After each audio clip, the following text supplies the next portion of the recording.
Rondo, I finna slam dunk. Get big on you fake pumps. That pump ain't no fake pump. Bitch fell for the pump fake. Got him talking like first take. Get it right on the first take. Hit the hole in the first. Mic check, Mike. Another episode of Sit Down with Slim, man. As y'all see, I got my dog Leah in the house. She been on here before, but we never sat down and just had a one-on-one conversation. Yeah, and this time we're going to talk about something with some substance and not that stupid viral video. What's your beef with that, though? My beef we ain't going to start there, but what's your beef? What's your beef with it? My beef with the video is because I feel like they just try to make me out to be like this uneducated girl and they're just like, oh, you just want this, you just want that. But furthermore, like, before we even get into that, who says that I have to talk to somebody just because of their job description? That's a great point. Like, that was my point about the whole thing. Yeah, and I feel like that's my beef with it. I'm like, y'all are dragging me because essentially y'all are saying, oh, you should talk to him because he does this. First of all. And who the fuck are you to not accept him? Exactly. And he's a rocket scientist?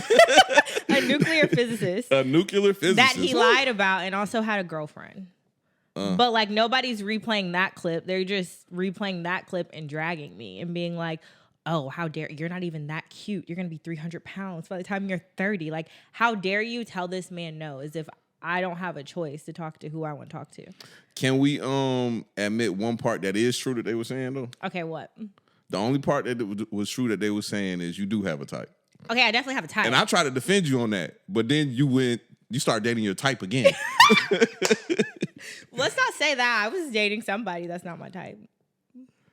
Okay, that's fair. I still am. Nah. Ish. Nah. But I do have a type. I'm not going to get into that on the pod, but nah. But it wasn't even the fact, like, I love me a cool-ass man that can have a good conversation. Yeah. So if we talk about my type, he still ain't that because he couldn't do that. Yeah, that's true. Well, you know, a lot of men get angry, and I hate to say this because my homeboys be mad at me when I tell them, like, bro, you can't blame a woman for not wanting to be with you because you broke or you stupid or, like, you ain't got the trait she look for in a man. But it goes both. That's preferences. But it goes both ways. Like, a man has a type. He has options. You know what I'm saying? Mm-hmm. He has choices. Like, he don't just got to talk to somebody just because he's like, oh, I like you. He's not going to do that. So why, as a woman or a female, why do I have to do that? I agree. Just like, I ain't gonna lie, you pretty open minded when it comes to like dating and stuff. I am. I really am. I love a lot more than us men. Yeah. Yeah, for sure. But my thing is, like, I love people and I love building like genuine connections and relationships with people. And that doesn't even necessarily have to be like a sexual thing. But if I can vibe, sit down, talk, we can kick it, like, we can get somewhere. Yeah. And it's not about your job description or what you do. Now, I'm not saying that I'm just going to talk to somebody who don't do nothing all day because that's not cool. But, like, if you good people, you good people. And we can kick it. Yeah, bro on the show, man, I'm going to keep it a bean. He was real Drake-ish. Yeah. And it didn't like, seem like... Drake traits. And then somebody tried to drag me because I was just like... Because they were like, well, how do you know so fast? And I think I said something about my discernment or something. And I'll never forget. I ended up taking like questions. And somebody was like, I didn't like the fact that you said that you knew so fast, your discernment or whatever they said. And I kind of went back on it. And I regret saying that because, yeah, it didn't seem genuine. It didn't seem authentic. Like my discernment was like, no, this isn't working for me. Did you say yes to anybody on there? No. Why not? Because I went on the show for followers. Oh, so you was clout chasing. That's what was going on. It was totally like a good, fun time. I am not the type of person that's going to fall in love off of like a dating show. I just said I'm really big on like genuine connections. I'm big on energy. You ever did online dating? Yeah, and it doesn't work for me. Tell me about your experience though. Like what app did you download and how was your date with it? I was on Hinge. I don't have a Bumble. I was on Hinge. I'm on Ray. What's Bumble? Bumble is like a dating app. I don't know what Hinge is either. I ain't gonna lie. No, I wasn't on Bumble. Bumble is a dating app. I was on Hinge. And like honestly, I would like swipe up on people, be like, oh, he's kind of cute, but like the conversation would be like 3 messages, never gone on a date. I'm on Rayo right now. What's that? Raya is I don't know none of these shit you named. Raya is another dating app, but it's supposed to be like for prestigious men or whatever. Oh, I've heard of that. And you have to have like a referral code or whatever to have an account. And I've had a Raya account for a really long time, and I never logged into it. But the other day I was like, I ain't got nothing going on for real. Let's log into this, see what it's talking about. And it just doesn't keep my attention. Like it's not organic to me, so it don't stick. So it's niggas on there like, what's bro name that passed away? What's his name? The guy that was goddamn rating the women and he passed away. What's his name? Recently? Like last year, year before last. The red pill guy? Yeah, they used to call Cooks. They used to call him. I know you're talking about, but I can't call his name. And they be dragging him on the internet because he be dragging women. So it's niggas like that on there? 6-figure niggas that's 6'2" with 10-inch dicks? Yeah. I don't know about the size, but I never got that far. But yeah, like six-figure men, athletes, coaches, tech guys, engineers, like that kind of deal. That's interesting. Yeah. Today's Valentine's Day too. Do you like Valentine's Day? I think it's cool. Honestly, I've been in the Valentine's spirit this year. Like I got my nails done. I've been decorating. And I don't necessarily. Is those little red hearts? Or? Yeah. They look like some red triangles though. I'm going to tell Karen. I'm bullshitting. I'm going to tell Karen. I mean, Valentine's Day is cool. I think it doesn't necessarily have to be like just about you and your partner. Like me and my friends are really good about Valentine's Day. My best friend pulled up on me this morning. It was like, come outside, chat roses for me, a card. Oh, that's cute. Which one was it? Brandy. Shout out to Brandy, man. Yeah, I love her. She's the best. And shout out to my dog Quad, man, because we don't believe in that Valentine's Day shit. We some real niggas, man. I feel like most men don't. I got a reason though, and I just remembered it today. Y'all just don't care about it. Nah, like I ain't gonna lie, most shit we do is for women. So it's some shit if like your woman care about that shit and you want to see her happy, you'll do that. But the reason why I don't like Valentine's Day is because when I was a little young player, I was in 9th grade. One of my friends that I thought was my friend, he wasn't really my friend. He crossed you out. Yeah, he gave my side bitch a Valentine gift. So I didn't fuck with her on Valentine's Day. But did you get her something? No. Okay, then you can't be mad about it. I know that's right. That's lame as hell. Why would he do that to me? I mean, he should do that to you, but like also you should have held a spot down. If you wanted to be that guy to have multiple women, you better make sure they all taken care of. That's how that worked. In 9th grade? Yeah. Hell no. You could have got her a little candy bar. I ain't gonna lie, in 9th grade I was broke as hell. You ain't have $1 for candy? Nah, I was broke in 9th grade for real. Like I was driving my homeboy car that was a senior, like to go pull up on girls. He had like an Escalade on some 24s. Oh. I used to pull up to their crib and cap like it was mine. But I was broke as hell, like super broke. Well, did you get your girlfriend, like your main girl, something at least? Yes. I got her a little halter top her parents wouldn't let her wear. But I bet. Because why would you buy her that? We was at the mall with her stepmother one day, and she wouldn't let her get it. So the next day I went to the mall and brought it. Oh, that's but the side girl, I pulled up on her the next day, was fucking with her, and she was like, yeah. Like, she walked me to the door and was like, not fucking with you ever again. Like, because bro brought me a Valentine gift because he knew you wasn't. And he told me you wasn't. Oh, that was his moment to slide in. He strategically planned that. He was a fat lame nigga, though, so it's not like he was about to get nowhere. He just was a hater. Those are haters. But so I wasn't really like tripping. You know what I'm saying? And she eventually came back because when I start getting money, like my senior year. Yeah. But did you like her when she came back? Yes. I told you, men are different than women. Like, yeah, you're right. Y'all don't. My door is always open. Y'all don't cut nobody off. That's scary. I'm not going to hold you though. So, no, that's very true. Yeah. Because if you want me to be completely honest, like after my engagement, I had to make a few phone calls.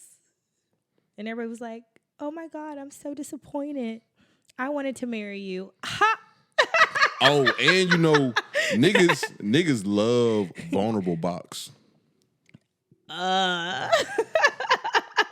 Niggas love vulnerable box. Like, I'm telling you, like, if you down right now and you in a bad place in life, they know that's the time to come swoop in. That's so disgusting. But let me tell you something about men. Y'all are so manipulative, and it's literally because y'all have studied women from the time you came out of your mother's vagina.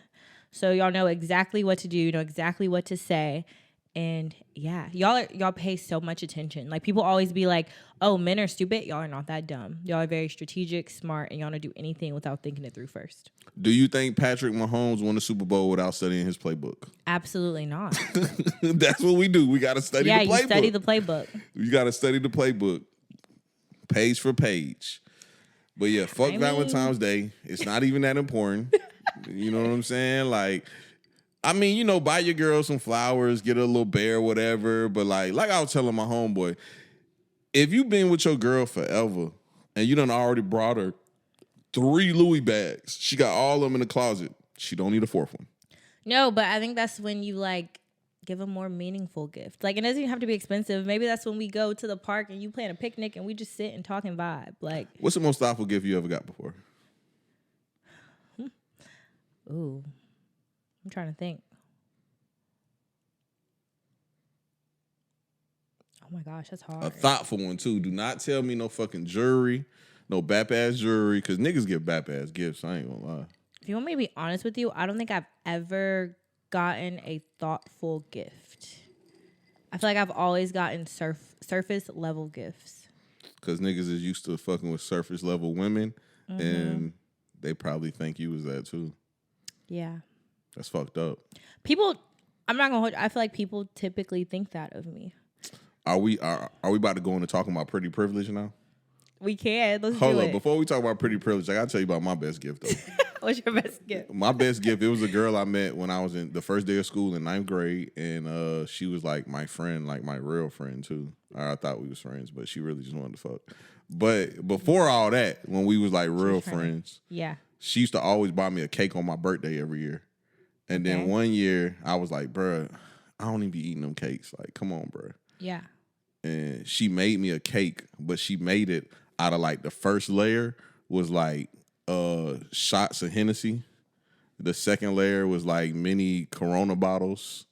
And the top layer was like Skittles and lemon heads because I used to always eat candy when I was young. That's so thoughtful. Yeah, that shit was cute. I ain't gonna lie. That's so thoughtful. So I used to talk to this guy, and every time he would like come over to my apartment or whatever, I would always have his favorite candy waiting on him. See, that's that's thoughtful. Like that can be Valentine's Day. He loved Purple Lifesavers, so every time he came over or I knew he was coming or whatever, like I would have Purple Lifesavers waiting on him. See, that's what Valentine's Day can be. But let's get to this pretty privilege thing, though. Oh, God. I told you, the pretty privilege thing ain't what y'all be thinking it is. Like, y'all be like, oh, people mistreat me because I'm a cute girl. And it's like, nah, the pretty thing, like, it's not even really a privilege. It's people prejudge you because of how you look. So they assume, and I'm going to keep it a bean with you. Y'all feed into the narrative, too. Like, oh, okay. Y'all do certain things that all the girls that think like that do. Like what? Talk to me. Like get on social media and I'm fine in Miami. You know I ain't pay for this shit. You know what I'm saying? So you already showing a nigga like, oh, she be getting flued out to Miami, so that's I gotta approach her like, a certain kind of way because she's that kind of girl. You know what I'm saying? That. You kind of feed into that shit. So like that's why people are gonna treat you that type of way. But I agree with that. I'm not disagreeing with you because it definitely happens. Yeah. But I know and this is just me speaking for myself, like typically once I have a conversation with somebody, they are always like, oh, damn, like you actually cool as hell. Yeah. A lot of people that don't know you that hear about you, they're shocked especially when they hear somebody like me say that, like, you know, she actually like cool as a motherfucker. Like she ain't really like on that type of shit. And they be like, nah, hell nah. Because, you know, they be having terms for you that I don't know the situation, so I don't ever repeat them because I don't know nothing about that shit. Terms? I wasn't around. Oh, God. Yeah, you know, they be calling you a home wrecker. And I'll be like, I wasn't there for any of these type of situations, so I don't know. Yeah. I keep away from that type of shit. But we supposed to be on here to... You can't say that and then skip over it. Oh, I can't skip over it? No. What, I'm supposed to stay on it? To stay on it? I think, like, okay, but this is my thing with that. I think shit just don't be people business. Like, and I feel like I have a solid group of people that love me. I have a solid group of friends. I've had the same friends for 10 plus years, maybe even longer. And they know who I am. Everybody who actually knows me on a personal level, they know I'm not that person. They know who I am. They know my heart. So, shit, fuck them. So let me ask you a question based off of that, though. Next relationship you get in, have you learned your lesson about having public relationships? Because Shannon Sharp asked 21 Savage that on the interview, and I was like, that's a great fucking question. I agree with Shannon Sharp. Yeah. I know exactly what you're talking about, and yes, I have. Yeah. So you did learn your lesson, because the public breakups, them shit's rough. They are rough, but I think, like, shit for me, I just kind of kept my head down, and I, like, focused on myself. You know what I mean? I'm going to be honest. I didn't want to go into that too deep, but you did handle that very well. You handled your public breakup very well. Thank you. I appreciate that. Like, people from the Augusta T page, they was expecting the rant. They was ready, too. They was ready to post that bitch on the T page. But it's like, why would I do that? Why do women do it, though? So let me tell you something about me, and I'm just gonna keep it a buck. I tell you this all the time. I have an ego. Yeah. Like, but I also feel like everything's not for everybody. Like, what y'all want me to do? Get on there and be like, this happened. No, go on a rant. Like, and I'm gonna be real with you. I don't even have no pressure about that situation to this day. Like, I feel like when I was going through it, when it was what it was working for me. I was happy. It was good. And when it was no longer working, it just wasn't working no more. And I moved on. Like, I don't know. Yeah. I don't have any hard feelings about it. I think I was genuinely happy in that time of my life. I just feel like it wasn't the right time for us. And that's okay. How do you feel about marriage and stuff like that now? I think that it'll have to make sense if I do it again. What does make sense mean? Let's go a little bit deeper. What does make sense? Are you marrying for love or stability? Ain't that what they like to say online? Oh my God. If I could marry for both, that would be great. What is marrying for stability, though? I always wonder questions like that. Like, marrying what for the fuck stability? does that mean? That's like marrying for stability. I wouldn't even necessarily say he has to be rich, but like marrying for stability is marrying a generous man, a kind man, a man that you know that's not going to let you want or hurt for nothing. Like, if it's go under, I know you're going to get your ass up and make some shit shake. So no niggas that go 50-50? I wouldn't even say that, because I feel like I feel like all relationships go through phases, right? And I think that maybe sometimes my man may be down and I may be up. But like, I think it's all about having an equal partnership and having somebody to actually go through those phases. What's women's beef with 50-50? Like, why when they hear that term, they instantly get turned off and get angry? Like, what's up with that shit?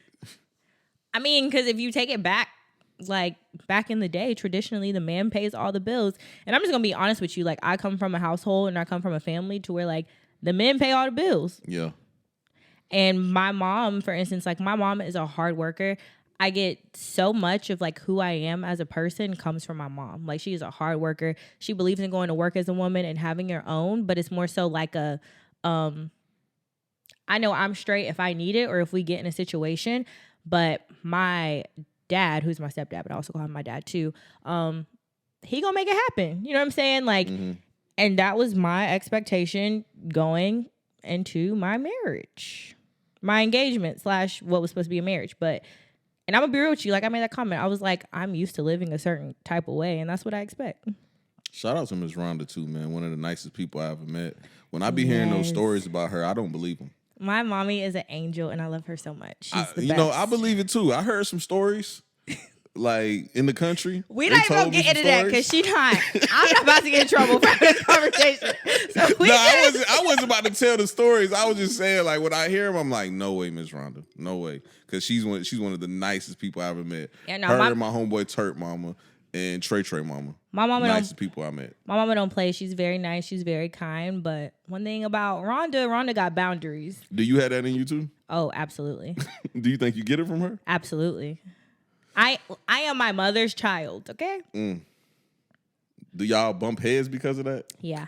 Yeah, because my mom and her mom bump heads because of that. We bump heads, but we also have, my mom is my best friend. I tell her everything. She knows all of my business. I don't hide anything. That's a great relationship. So, did your mom dance? Because I've seen her dance before. She can dance. Yeah, my mom has she got some rhythm. She tells me all the time. She's like, back in the day when I was at the club in my day, I would always be dancing, but she didn't dance. She didn't dance like me. Oh, so how'd you start dancing? Because let's get into it. Let's talk about Leah beyond the surface level. Please. I don't want to talk about my messed up relationships. How did you start dancing though? I've been dancing since I was 3. My mom just she put me in dance. Honestly, I was in a lot of different things. I played piano, I cheered, I did gymnastics, and I danced. What made you gravitate towards dancing? I don't know. I just loved it. Like cheering was too stiff for me. I hated playing piano because I was like, oh my gosh, this is so boring. You got some little ass fingers too. I know. How was you reaching the keys? Slim. I don't know. Because they call it piano fingers, like when they skinny long fingers, and you. But ain't I have kind of long fingers. Not really. No. Nah.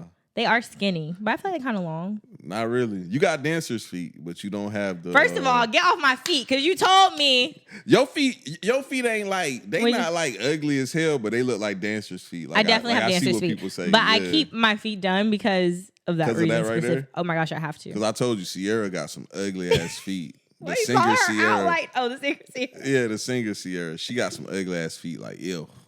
Yeah. Yeah, but it's definitely a thing. So how old were you when you start like thinking of like doing dancing like seriously, like instead of just like playing around? Did you grow up in like dance studios? Yeah, so I grew up in dance studios, and really what happened, so my mom had this rule, and it was like, okay, whatever I started, I had to finish it. So even if I didn't like it and I didn't want to go back, I still had to at least finish like the season or whatever it was, and then I could like pivot and not go back or whatever. And dance was really just the one thing that I always loved. It just worked for me. So I would say I probably started dancing competitively maybe when I was like 8 or 9.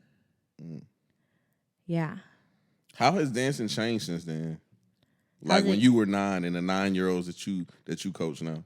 So I would say that like the community or the kids? Both. I would say now a big difference in the kids are, I don't want to say that they're soft, but like my dance teacher did not play the radio with me. My mom didn't play the radio with me. Like I could be sick and not go to school, and she's like, you better feel better by 5 o'clock because you're going to dance practice. So your mom took dancing seriously for you too? She took it very seriously. But I feel like she took it seriously because she knew that I loved it, and she saw that it was something I was good at it. So she was like, all right, this is what you want to do. We're going to take it all the way. So fast forward, how did you get the opportunity to start cheering for the Hawks? Wait, we got to go back. I didn't answer the second question. Go ahead. My fault. So, but I would say the dance community has changed since then because it's a lot more commercial now. So now you're seeing a lot of kids that have brand deals. They're working, like they're on commercials. You see kids going on tour. They're doing all kinds of stuff now. Do you think those kids are coachable? Yeah. You think so? Because I ain't gonna lie, them football players that be having them NIL deals, they don't be looking coachable at all. You have to be coachable. If you don't remain coachable, you ain't gonna have no deals.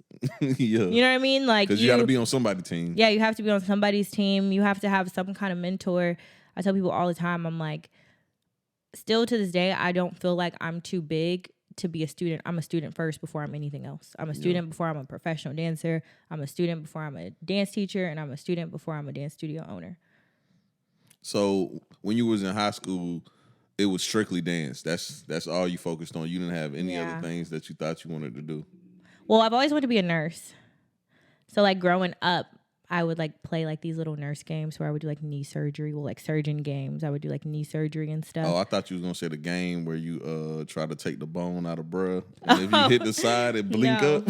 Yeah, so I've always wanted to like, but as far as sports and like recreational, it was strictly dance. I honestly didn't have time to do anything else because I danced so much. I danced every day, Monday through Thursday. I would have Fridays off for the most part, but Monday through Thursdays from 5 until like 9:30 at night.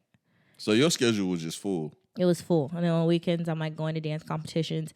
I missed out on a lot in high school because like people be going to parties, and I'm like, I can't go. I have this dance competition. Damn. So you ain't getting in no trouble in high school then? You didn't even have time. I got in a fight when I was like actively going to school. And that's it, just a fight? And something else happened, but we're not going to talk about that. But that's it though? That's all the kind of trouble you got into? How was your grades in high school? Your grades was good, weren't they? Yeah, my grades were good. So I went to like regular high school my 9th and 10th grade year. Well, half of my 10th grade year. And then I was homeschooled up until my 12th grade year. Why'd you get homeschooled? Because of that situation? Yeah. But I mean, I just decided not to go back to school. How did you like being homeschooled? I loved being homeschooled. I don't know why this is going on. I would be chilling with my dog at home, watching TV and doing my schoolwork like on my computer and eating whatever I wanted. How do you think being homeschooled affected you socially? It didn't, because I feel like by that time I had I already went through like my grade school years, and I had a solid group of friends. Like I had friends, you know what I mean? So I would hang out with my friends on the weekends when I could or whatever, but I wasn't socially awkward. So you or didn't anything. officially like graduate from a school? I did. I went back. So I was going to Greenbrier. Stopped going to Greenbrier. I was homeschooled. And the process of like me being homeschooled, we moved to Grovetown. And at the last minute, I was like, I think I want a normal graduation. So I went to Grovetown literally the last month of my senior year so I could walk across the stage and have like a normal graduation. This is no lie. Hold on. How does that work? How does that work? So you go to school last month. They enroll you in class. What classes were you enrolled in? I don't even remember. I mean, I didn't have much classes to take. Yeah, I was about to say, like, you already completed your credits at home, right?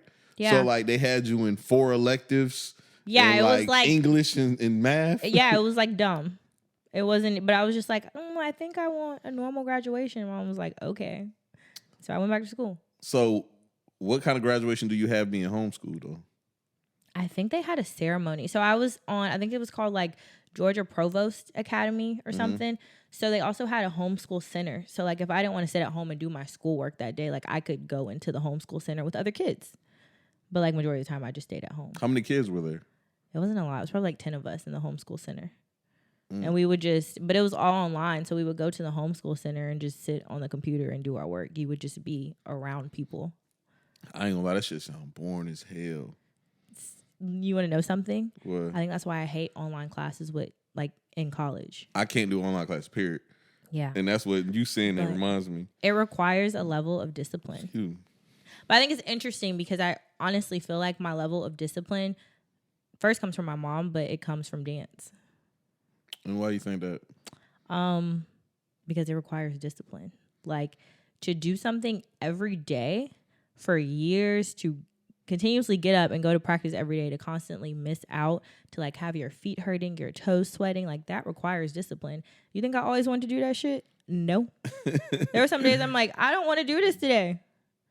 But it made me responsible. It also taught me time management because I'm like, hey, I got to get this done because I know I got to go to dance practice, or I can't slack off this week because I have a dance competition this weekend. And people don't realize it, but like when you go to dance competitions, typically it's a Friday, Saturday, Sunday thing. I personally was like competing 10 dances every time I went to a competition. And a lot of times you don't get done till like 10:30, 11 o'clock at night, and then you're exhausted. Where's the dance competitions? Are they locally or are they all over the place? No, so they're all over the place. So they have different dance competitions, like companies, and you just kind of pick where you want to go or which ones you want to go to, and they all go to different cities. I ain't trying to skip ahead, but now that you have your own dance studio, I be looking at the kids that's there, and I be like, damn, do you know that your schedule is like full as hell? Like, remember that time I was in your studio and I was like, damn, it's crazy the kids think this how life is. This ain't really how life is. And y'all was like, yes, it is. It is. And I was like, nah, life ain't like that for me. I ain't trying to wake up every day and from 6 in the morning to 12, I got to go here. From 12 to 6, I got to go here. From 6 to 10, I got to go here. Then I go home, wash my ass, go to sleep, and do it all over again. I can't live like that. But you want to know what's so crazy? I am literally programmed that way. Yeah, that's a militant mind. I'm programmed that way. And I have been programmed that way since I've been a little kid. I don't know I genuinely. So what do you do when you have free time? I like to lay in my bed and scroll on Instagram. That's it. Oh, so you gotta stay busy because you don't even know what to do when you ain't got shit to do. Okay, so when we get to talking about the Hawks, we're gonna circle back to this. But I mean, I like to go out. I guess I feel like I'm kind of a homebody. Yeah.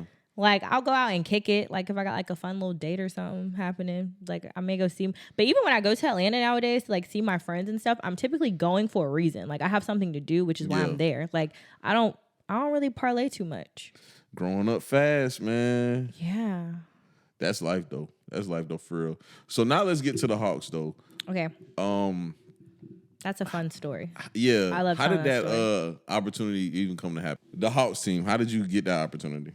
So, fun fact, I have always been like, I used to say, I'm going to dance for the Lakers. Like, even when I was in high school, you could probably talk to a couple people and be like, oh my gosh, you said you were going to do this and you actually did it. But out of high school, I went to Georgia Southern. And I went to Georgia Southern for a year. I hated it. I was on the competitive dance team there. Hold on. We got to stay there. Why did you hate Georgia Southern? You know that's my school. It was so boring. Which, okay. It's a party school. Maybe I wouldn't say, I shouldn't say it was boring because it wasn't boring. It's definitely a party school. I had fun. I also was lit. I came in as a freshman. I was Miss K Psi, so like I was feeling myself. Okay, I'm like getting all the parties. Hold on. Tell the people what that is. So I was Miss Kappa Alpha Psi. What is that? I was the queen of the fraternity for Kappa Alpha Psi Fraternity Incorporated. Yeah, you know, us regular niggas, we don't know what that is, so you got to express it for my people listening to the pod. And then after I won that, I got to compete. How did you win that though? Like, what was the Because you got a cute story you told me before about that. Oh, about the pageant? Yeah. Tell the little cute story about the question they asked you. No. That was Miss SEP, but I'll get there first. Oh, so damn. I did, yeah. So I did Miss K's side first, like on campus, and I won that. And so if you win and you become Miss K Psi and you represent the actual like chapter, then you get to move on to compete for Miss SEP, which is Miss Southeastern Province. So then I won that, and I was the queen of all of the Kappa Alpha Psi fraternities and chapters in the Southeast region. But I won that particular pageant because they asked me a question. They were like, what is one thing that women can learn from men? Which is a great question. It is a great question. And I was just like, honestly, straight up, I was like, we can learn how to control our emotions from men. Like, y'all are way more logical, rational creatures than we are. And it's just the truth. As a whole, correct. Because I know some niggas that's some... As a whole, but what I mean by that is like, a lot of times y'all aren't too emotionally charged first. Like, as women, majority of the time, we're going to lead with our emotions. But, you know, people confuse that with not giving a fuck about life because it's a lot of people that think I don't care about life. I can see that. Yeah. Because I ain't gonna lie, I ain't had a haircut in a long time. And I just don't be caring about shit. And people be like, he don't care about nothing. He don't care about life. You're definitely one of those people that's just like, stop being so vain. Life is not about looks. I ain't used to be like that, though, because, you know, when I was young, I was a good-looking nigga. You know what I'm saying? So I cared. Like, bro, I used to follow my barber wherever he moved. That nigga moved to Atlanta one time. I kept driving to Atlanta to get haircuts. Like, I was one of them niggas. Like, every 2 weeks, I'm going to Atlanta. So eventually, you just stop caring? Yeah. I'm not going to lie. I definitely care about my looks. My mom is also really hard on me about that. Ain't nothing wrong with that though. Like, you should care about your appearance. You shouldn't walk around here looking and acting like me. But it fits me for what I got going on right now. Cause I might, you never know. I might get back to my fine nigga bag later. You know what I'm saying? But for right now, what I got going on right now, that's just not your vibe. Nah, that's not the vibe. I got to get surgery on my Achilles. I'm trying to goddamn restore my house. Like, I got too much shit going on to worry about being a fine nigga. Yeah, you got shit to do. Yeah, once we finish that shit, you never know. We might want to get a young girl in Miami. We might circle back. Yeah, you might want a young girl in Miami that only like us for the money. You know what I'm saying? Oh, God. That type of vibe. But yeah, let's get back to the pageant. You went to Georgia Southern. Yeah, went to Georgia Southern, won Miss KSI, and then I won Miss SEP. I won that pageant. I'm like, what was we were talking about how I decided, like, how the Hawks came about. Yeah, the Hawks. So I was on the dance team at Georgia Southern. I was on their competitive dance team. And in college, you either typically go to NDA or you either go to UDA. Mm-hmm. So we went to NDA. There was 20 people in our division, and we came in 20th place. Oh, that's good. No, that's horrible. That's good. That's good because it humbled you. It did not humble me. Let me tell you. You didn't need to be humbled at the time? You don't think so? No. Why? Because I'm never on my high horse. So how did you take it then? Because I'm over here taking it like you probably needed that life experience at the time. Because I know Leah, I'm like, she needed that. That's good. Not I needed it. But I'm not one of those people. I don't be on my high horse. Oh, okay. So how did you take it then? You think I'd be on my high horse? At that time, I feel like you probably was because you was kind of different then. Now you were a lot older and more mature. Yeah. I don't know. I feel like I ain't never really gave that. How did that happen anyway though? How did y'all place in that position? Because we weren't good. Like you don't. And I come from a dance studio where I'm used to winning. Yeah. Like I'm used to like working my ass off and winning and knowing that I deserve to win because I worked my ass off for it. Yeah. And not like questioning it because I know that, hey, I deserve this and it was that much sweeter because I worked for it. But I just feel like I don't know. I don't know if our choreography was the best. I don't think our costumes were the best. Hold on, what number did you say y'all placed? 20 out of 120? Out of 20. No. Oh, I thought you said 120. No, 20. We came in 20th place. Out of 20? Yeah. I don't know why I heard 120. No. We were dead last. So after that, I was in Georgia. Well, Statesboro is not really the place to where like they don't really have like commercial dance classes or like for you to go take classes for you to be seen by choreographers and for you to work and stuff. So after we lost, I was like, F that. Like I can go dance professionally and get paid. That was literally my mindset.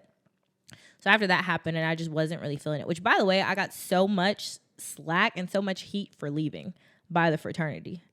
Because everybody was like, how dare you leave? Like you are the queen, you just won and you're going to leave. And I'm like, yes, this place is no longer serving me. I'm getting up out of here. So you came to 20 and it just was like, no. I will not be back. No. You don't even have to worry about it. So what'd you do after that then? So I actually came back home for a semester and I started working at a Brazilian wax and spa place. I ended up like becoming the manager or something like that, but I was miserable. It was a cool, cute job. Like I felt like the job was cool. You wanted to dance though. But yeah, I wanted to dance. I was like sitting on my ass all day and I'm like, this ain't it. Like, and I graduated high school when I was 17. So like I'm really young at the time. You know ain't do no partying finally? I partied when I was at Southern. You didn't like it though? Yeah, I had a great time. Oh, okay. Because you was acting like Southern just whack. I'm like, bro, let's not do that to Southern. No, Southern was, and I met like some of my lifelong friends there too. Oh, okay. I had a great experience there. I just didn't like it because I wanted to dance and the dance team sucked, so it didn't make sense. The basketball team suck at Southern too. Baseball team suck. I feel bad. Football team all right though. Football team pretty good.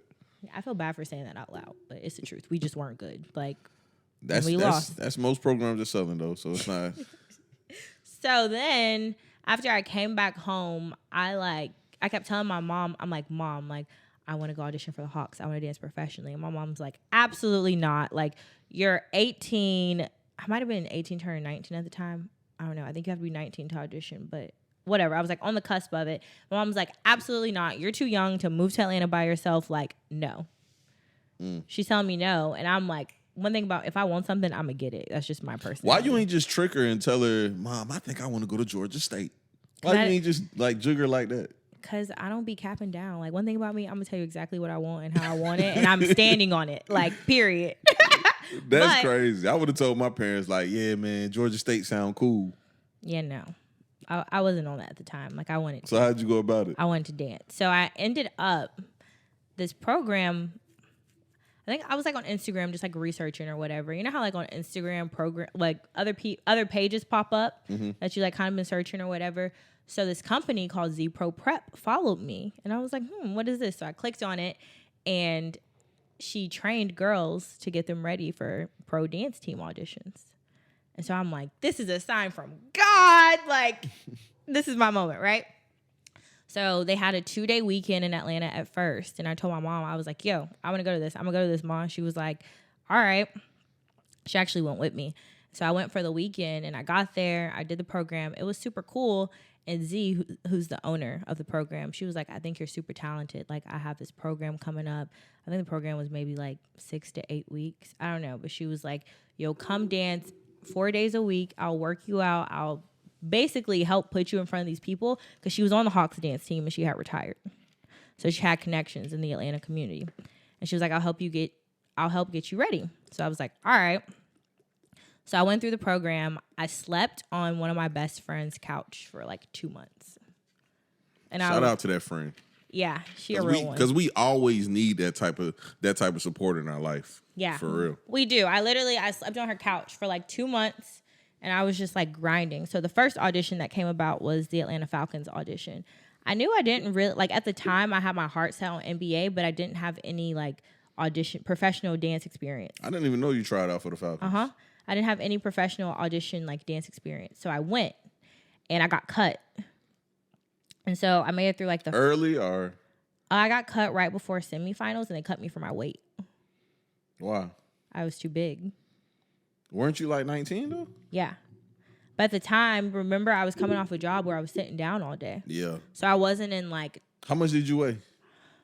I was probably like 150. I don't know why I thought you were going to say 120. No, I was like 150. Yeah, because I could dance, but I wasn't like fit enough or whatever. So I got cut, and I was like devastated. But I think I was more devastated because of my ego, because at the time, I didn't really want to be on an NFL dance team anyways. But it turned me up. So like after I got cut, I probably had like a month left until NBA auditions. Did you start working out like a motherfucker, or did you start starving like a motherfucker? Both. I knew it. Yeah, both. Was it an unhealthy starving? Yeah. Well, I went raw vegan. And it wasn't like You know how I feel about them diets. And I went raw vegan, not necessarily because I was on some like, I want a better relationship and eat healthier foods. Yeah. It was on some like, I need to lose weight and I need to cut this weight fast. And that's the fastest way for me to do it. And I was like working out 6 days a week. And you was only eating raw vegetables. I was the hangriest person you probably met in your life. My attitude was horrible. How was your diet before you went on that diet? It wasn't bad. I just think like I was probably eating, I like sugar. I'm a chocolate girl. I was eating a lot of candy, and I never really drank sodas like that just because I get kidney stones. But and I was eating, and I love bread. Those are like my guilty pleasures. So I think a part of it was the fact that I like pasta too. Yeah, you know my favorite food's macaroni. I could survive off of it. Like I am a food carb girl. I love my carbs. I love my sweets. So it was just that. My body was kind of in shock because you got to think, like, I went from dancing like 4 or 5 days a week to like sitting on my ass all the time working this job. And then I got up, went to this program for like 6 to 8 weeks, and I had lost weight, but I wasn't like fit, if that makes sense. Mm-hmm. So I was like still kind of carrying like a layer of baby fat, and I was younger, so I also carried my weight differently. Because honestly, right now, I think I'm probably about 150, but you can't tell because I carry my weight differently now. Yeah, because you're a woman though. Yeah. So okay, so I got in the gym. I was working out 6-7 days a week. I was basically starving myself. I was walking around every day with like a gallon of water. And then I got to the point where I would only eat Monday through Friday, and I wouldn't eat on Saturday and Sundays. So I kind of developed a very unhealthy relationship with my body. Yeah. Yeah. Why? So what was you doing on the weekends when you weren't eating?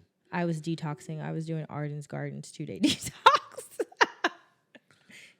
Yeah, you was wilding. I ain't gonna lie. But we'll come back to that. It's like another conversation later. But after that happened, Hawks auditions came around, and I went to open call. And back then, how it worked is now they kind of do like virtual open call or whatever, but they had it in person. So I went to Hawks open call. I made it through the first 2 rounds that day. And then if you made it through the first 2 rounds, then you made it to semifinals, which was a week, and they'd take you through like workouts. You have to take these dance classes, the whole 9. At the end of that week, they do another cut. Mm-hmm. So here's the deal though. Like open call, you have like 200 girls who aren't on the team. Once you make it past those two cuts, you now enter semifinals, and the veterans come into the audition process. So the veterans have to audition also? Yeah, you have to re-audition every year. You don't have to do open call, but you have to come in through the semifinals process. And you have the potential of getting your spot took too? Absolutely. I've seen it happen every year. How many girls? It's up for grabs. How many girls you seen every year? Like get cut? Yeah, like that's veterans. I would maybe say like 4 to 5. Woo. Yeah, keep going. Because I got to hear that part. Yeah. So I made it through open call, and then we went to semifinals. I like finished the week at semifinals, and then they sent the list out for the finalist, and my name was on the finalist list. And I think like at that moment I was like, oh shit, like this might really happen for me, you know? Yeah.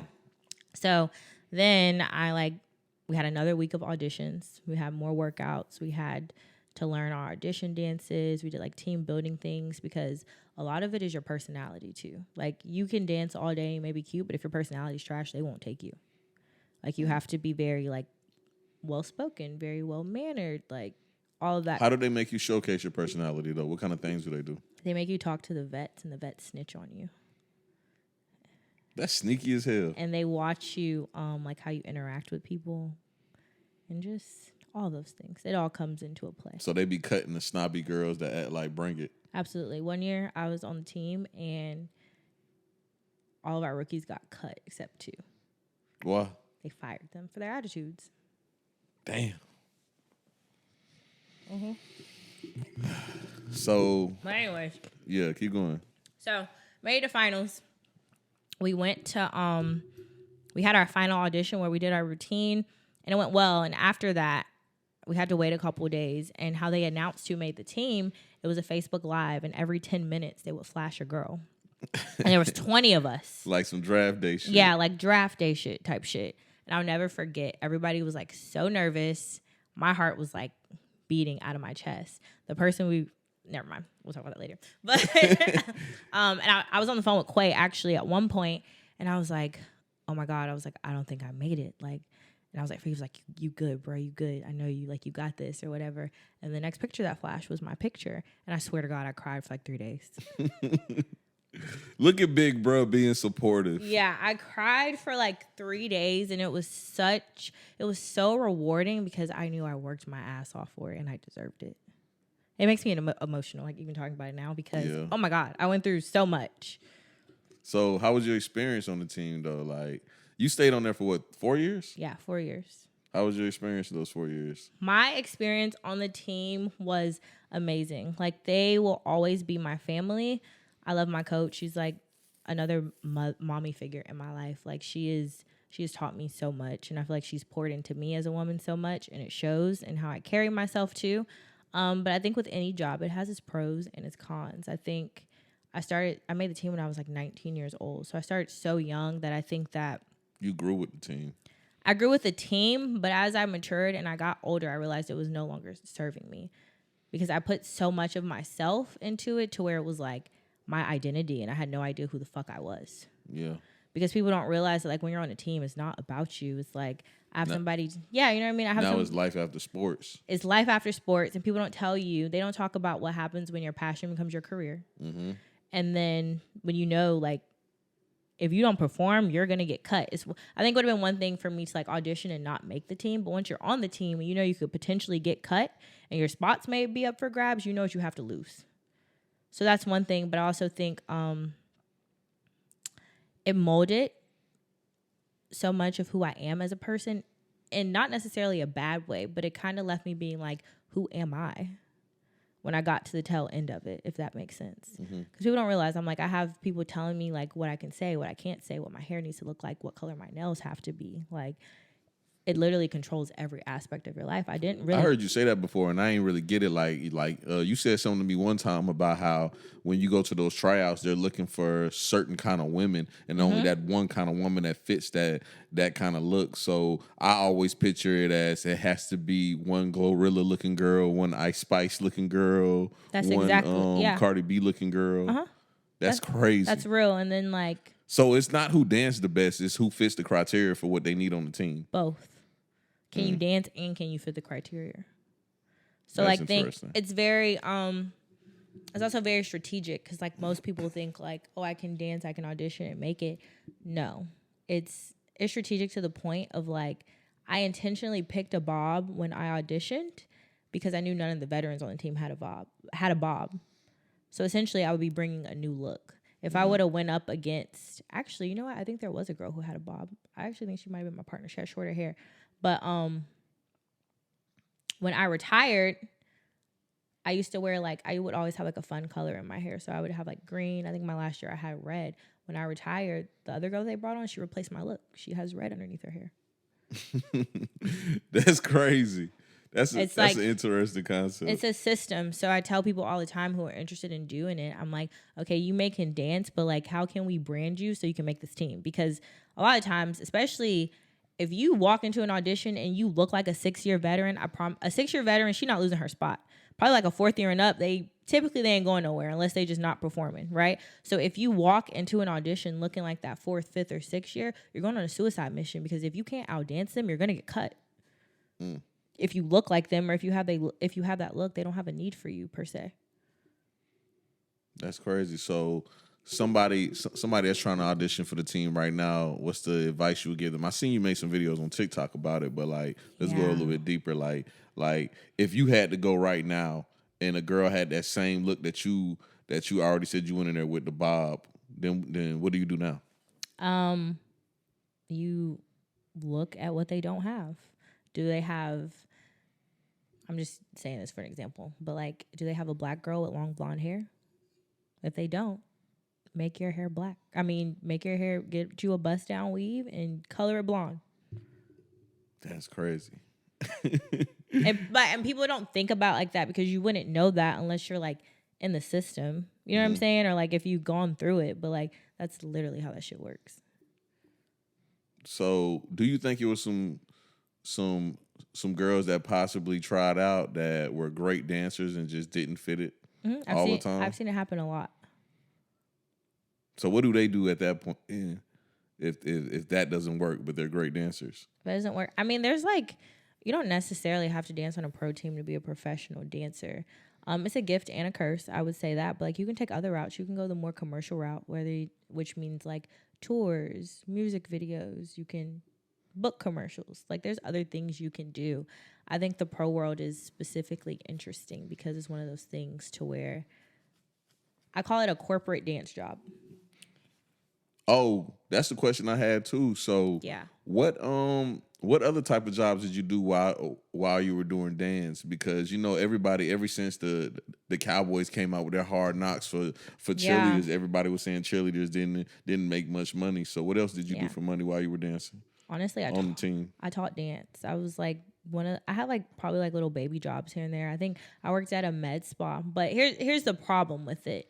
NFL is a different story because their schedule isn't as demanding. But like when you're on an NBA dance team, it's hard to work a full-time job and dance. And I also was young at the time, and I've always loved teaching dance. It was just one of those things where I was like, all right, God gave me a gift. This is my hustle, and I know I can make good money doing it. So I just taught a lot of the times, and I would make good money doing it. I worked at I think at one point I had a job at European Wax Center. That didn't last long. I worked at Blue Med Spa, which I loved that job. It just didn't work for my schedule at the time. Like, my priority was dance. I tell people all the time I traded in a normal college experience per se to dance professionally, and it's the truth. Yeah, a lot of people, a lot of athletes do that too. Yeah. Did you do any dancing and music videos or anything like that? Were you taking side gigs like that? I did. So I believe I started taking, not my first couple years on the team, more so like when I was getting ready to transition out, because it was kind of like, all right, what am I going to do next? So I would take dance classes. I booked a music video. I booked a couple of shows with, his name's Tron. He's Chili's son from TLC. Yeah, she's also super cool. I loved working with her. So I got to dance with Sierra for Super Bowl when Super Bowl came to Atlanta. That was fun. I got to dance with New Kids on the Block. How did you know it was time to lead the team, though? I was, honestly, for me, I just wasn't happy. Like, I was miserable, and I don't necessarily think it was like a team thing, but I just couldn't do it anymore. Like, I wasn't happy doing it. I don't think I was in a good space mentally, so like the environment wasn't a good space for me because it is competitive. And although I call them my sisters, I love my sisters so much and I love my coach so much. The program was great, but it can become a draining environment when you are like constantly compared to 19, 20 other women. So like imagine walking into that as a 19-year-old girl and you are constantly being compared to hundreds and hundreds of other girls. And it doesn't necessarily mean that like my coach or the program is doing anything wrong. I just think it happens naturally. You know what I'm saying? Like, we all want to be the best. And a lot of us come from studios where we were the best. But then when you get on a team with 19 other people who are the best, you know what I'm saying? Like, we're all the best in this room. So basically you're saying it literally just like the NBA, because those NBA players all come from teams where they were the best player, and now they have to find their role, what they're the best at, so they can keep their position on the team. And I talk about that a lot too. When you get to talking about like longevity on pro teams, because people don't understand that like essentially you're branding a character, if that makes sense. So like, I feel like my dance personality, I feel like I'm a different person when I dance, number one. Like, I don't think I naturally just come off the way that I do when I dance. But my character, essentially, as a dancer, I'm very edgy. Like, I'm going to have a bob. I'm going to show out. I'm going to have a good time. So I talk about that a lot when I'm talking about, like, longevity and making it back consistently, because who are you on the team? Like, are you the blender? Are you the edgy person? Are you the person that's going to show up where you need to be? You know what I mean? Everybody plays a different role, and I talk about figuring out what that means for you. Because once you figure it out, that's when you're coming back. when you were dancing on the Hawks, did any of y'all ever get tired of seeing Boosie? Let me tell you a story about Boosie. Boosie was my BFF on the team. And literally, like, I would like go out for free stuff, and I had a signature leg move I would always do, and he would like totally dance with me in the corner and like imitate what I was doing. So no, I would never get tired of Boosie. Boosie is so much fun. He's a character. Boosie got like season tickets to the Hawks every year, and it's like he don't miss a game. He doesn't. He's true to ATL for sure. Yeah, he don't miss a game. I had to ask you about Boosie because I'm like, bro, Boosie loves the cheerleaders. I don't know what it is about the cheerleaders. He's also cool people. He's cool to kick it with, for sure. Like, even just outside the game, he's cool people. Yeah, it's a couple people from Atlanta that always go to the games, too. Yeah, he's super cool. But, so, it's time to lead the Hawks. Oh, my God. What did you do that to transition into what you were doing next? So, I think that was a very interesting time of my life. So, one thing my teammates / my sisters always complimented me on, they used to always tell me, like, you are networking queen. I used to intentionally set myself up to capitalize off of what I was doing at the time so it made sense, if that makes sense. So I always knew I wanted a dance studio. So before I even left the Hawks, I was living in Atlanta still, but I technically opened up like a mobile dancing daycare kind of deal or whatever. Well, a mobile dance studio that would go to daycares. So in Atlanta, I had a couple of schools that I would go to during the week and I would teach. And then back home, I ended up having a dance studio per se, and we would have dance classes out of a daycare on Saturdays here, which was supposed to be my plan for a while. Like, I'm going to have this mobile studio. We're going to build partnerships. I'm going to send people to go teach X, Y, and Z. So I kind of started the transition point because I knew I wanted a dance studio. I had a lot of anxiety surrounded with leaving the Hawks because people put pressure on you. Like, one, I feel like that's what, still to this day, people are like, oh, do you not dance? Somebody called me the other day and was like, hey, I went to the game, but I didn't see you down there. So, like, people start associating you with doing that. And I would tell people, like, people don't really understand it. So people would be like, well, why do you want to leave? Like, well, what are you going to do next? And so it put this pressure on me to where I felt like I had to, like, top what I was already doing, if that makes sense. Mm-hmm. And it put pressure on me of honestly kind of being like, well, shit, what am I going to do? And I think at the time I was like also so emotionally drained. I knew I wanted a dance studio, but I was kind of in a space where like, I just want to be a person. I don't want to have to do shit. Like, 'cause people don't realize I'm like, I've been doing that since I've been 3 years old. Like, I have always had somebody telling me, you have to be here. Your hair has to look like this. You got to show up. You can't go do this weekend because you got to do that. So I genuinely was like in a space of being like, I just want to be. I don't want to have to do shit. And what did you do? Just go to school and be yourself. I went to school and I moved back home. Mm-hmm. I feel like by the time I retired, my central nervous system was shot. Like, I was like overstimulated. I'm like partying, like, you know what I mean? Like, Atlanta culture is different. I moved back home, so that was nice. It was like always like it's the slower pace for me here, so I feel like I can always decompress. Came back home, I did the dance studio, and I also got in a relationship, which was different. Mm-hmm. Yeah, but I feel like in a weird way, that relationship gave me a sense of normalcy that I had been craving, if that makes sense. All right, now let's get into the dance studio. How did you know you wanted to have a dance studio?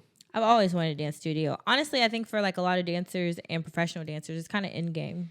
Mm-hmm. For me, I also think at the time too, I was like in a space to where I wanted a sense of normalcy and really stability. Being a professional dancer is not the most stable job in the world. It's a hustle. You're like constantly searching for the next thing, unless you're teaching or choreographing, which is why I was doing what I was doing a lot in Atlanta. But I wanted something for me that like I could fall back on, essentially. Like, yeah, I've been a part of the NBA and it's such this great thing, but when it's done, how is it going to benefit me? Why teaching younger girls? Why teaching younger kids? Yeah. I love teaching kids. I love pouring into them. I think being around like little kids that have such fun, fresh personalities is really inspiring. They love to learn. And I think just, being able to pour into them and guide them and they look up to you. And it's a special bond. You also have, like I know for me, like you heard how I talk about my coach. Like, I genuinely feel that way about her. And I know I will always feel that way about her for the rest of my life. Mm-hmm. And I think it's just something so special to be able to pour back into people and pay it forward. Like, I think a lot of people have this gatekeeping mentality, but the reason why I specifically decided to open up my dance studio in Augusta back at home is because, one, I had the family support, but ultimately the things that I know now, I wish I had those resources as a kid when I was growing up dancing here. You know what I mean? Like, the kids in Atlanta, they're working jobs. Like I said, they're booking tours. Like, these kids are making bank working. And I wish they're even in acting classes. They're doing the whole nine. Like, and I wish that I had those resources as a kid. And I would love to be the person that's able to help bridge that gap of being like, if you don't want to work a traditional job, it's okay. Like, you can totally make your dreams come true as long as you're willing to work for them. And that's really what I try to instill in my kids. Like, I tell people all the time, I'm like, you're walking into this room, but it's not just about you learning a step. It's about the discipline that comes behind it. It's about your perseverance. It's about you being a kind person. I'm really hard on them about being respectful to one another and being respectful to other people.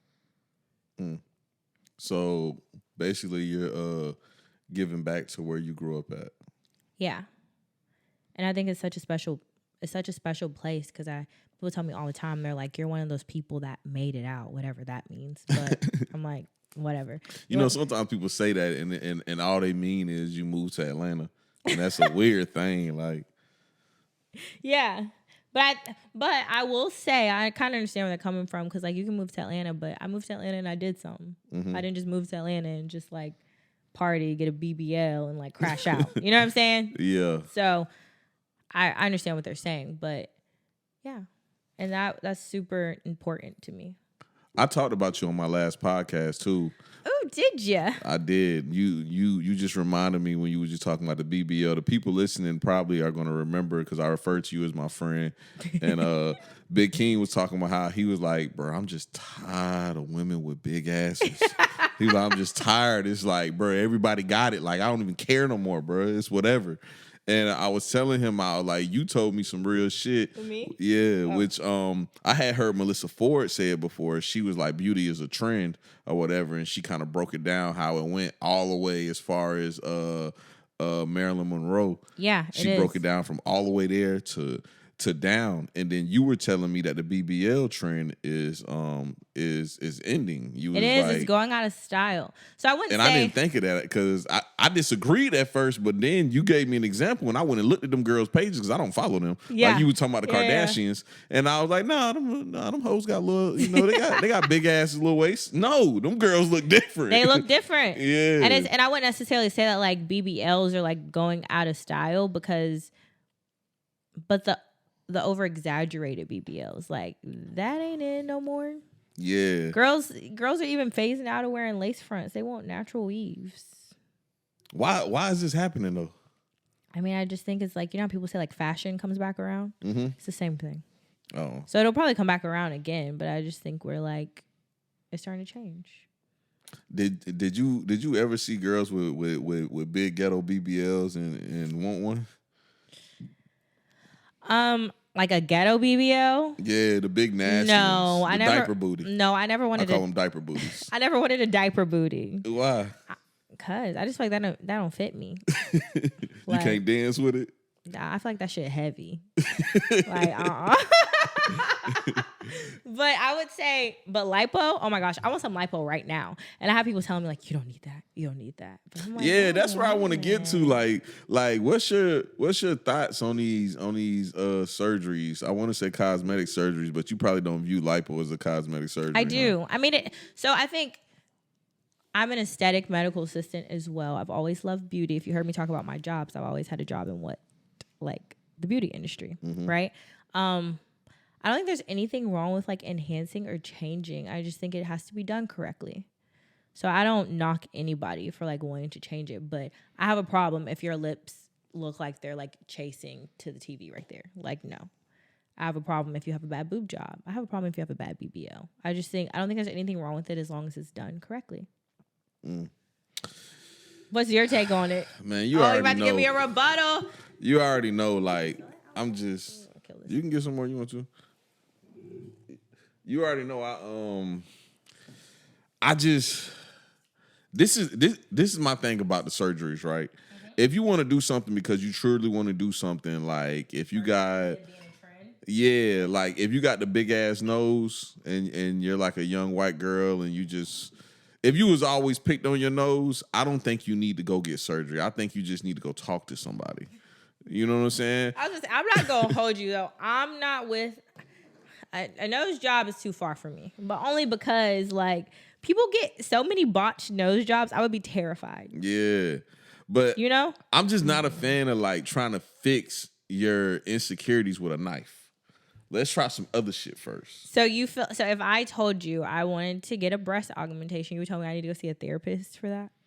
Yeah.